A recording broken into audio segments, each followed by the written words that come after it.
Social entrepreneurs don't generally set out to incite protests or topple despots, but they are revolutionaries nonetheless.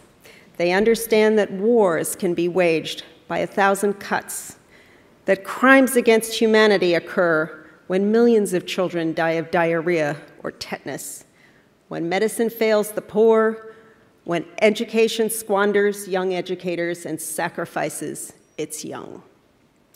And they refuse to accept that this is reality, the status quo, just the way things are. They know better, and they set out to make it so. The 2011 Skoll Award winners we honor tonight offer scalable, proven solutions to these toughest of problems and to the unacceptable conditions of poverty and injustice that breed and sustain them. Madhav Chavan, Pratham. Madhav Chavan found Pratham in 1993 to address India's educational crisis. 140 million of the country's children, 95% of whom are enrolled in primary schools, can neither read nor perform mathematics at age or grade appropriate levels. Pratham's approach emphasizes simple, low-cost solutions. It bases its programs in homes and temples. It trains mothers and volunteers to reinforce math and reading instruction and insists on rigorous assessment to ensure interventions succeed. At the height of its flagship Read India campaign, Pratham reached 17% of India's children, covering 21 states and 1 out of every 2 villages.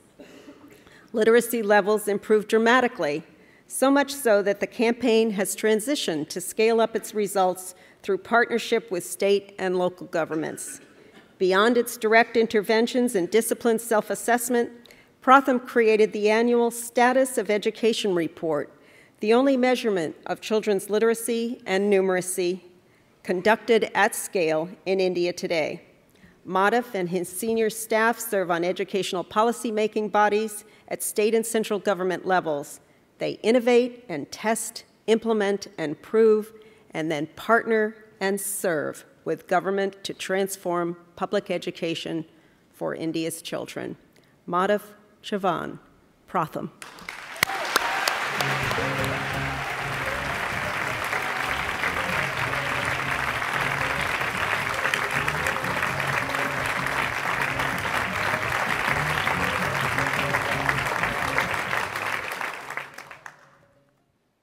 Thank you, Academy. Always wanted to say that. And there is an aspiring actor inside me, and it helps to know that Jeff Skoll is into movies as well. And I think the Skoll Awards are the Oscars of social enterprise, don't you think?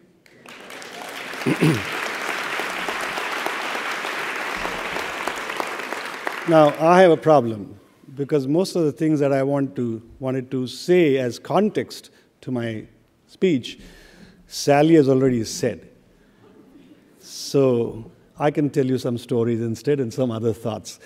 I know Ben is looking forward to those. You see, there are 200 million children in India, 210 million odd children. Sally's given you some statistics. 97% of those, and we verified that through humongous surveys which we do every year, 97% are enrolled in school. Most schools, more than 90% schools, get midday meals. All children are given textbooks, not always on time, but they get textbooks.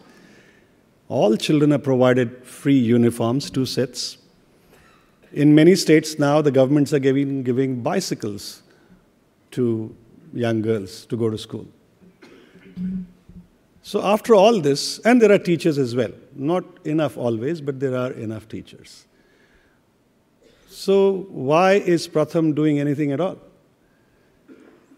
And so when we went out and did this annual Status of Education report, and we do it every year, we found that 50% of the children cannot read.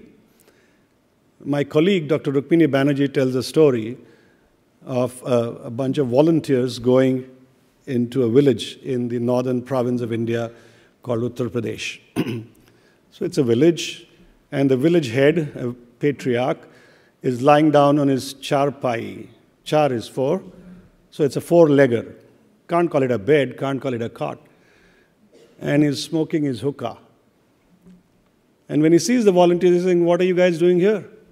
They say, "Sir, we are here to do a survey." No. Education is all fine here. All children go to school. And his three sons are standing there. One is a third grader, another fifth grader, and a seventh grader, well spaced. And so somebody says, "Look, there's a simple test here," and the young kid starts looking. And so they show it to him, and the third grader stumbles, and he can't read. So the hookah comes out and say, "Okay, give it to the other guy." So the fifth grader starts reading very, very haltingly, can't read. Now the man is sitting up. The third guy, the seventh grader, is saying, "I don't want to take this test." So he says, "Get me my shirt." He's sitting bare-chested. "I want to check every house in this village. What the heck is going on?" And so he goes out and checks, and lo and behold, he finds that most children can't really read. Now, this actually is a picture of India which symbolizes what's going on. Parents think children go to school, so they must be learning. Teachers think children come to school, I teach them, so they must be learning. And the policymakers are happy with all that and say, great. So when we do this survey, village after village after village, it's a wake-up call. Policy is not that easy to change. Establishment doesn't change that easily. Evidence in my corners of the world is not always helpful. So we have to start telling people, simplify the assessment, simplify the methods. So even the most ordinary people who are capable of doing extraordinary things, as we heard, they will get up and say, "I want to educate my child." Whose responsibility is it to educate our children? Government. Well, it's easy to point fingers, but as you've heard perhaps in your childhood, when you point one finger at somebody, there are three fingers pointing at yourself. You better do something about it.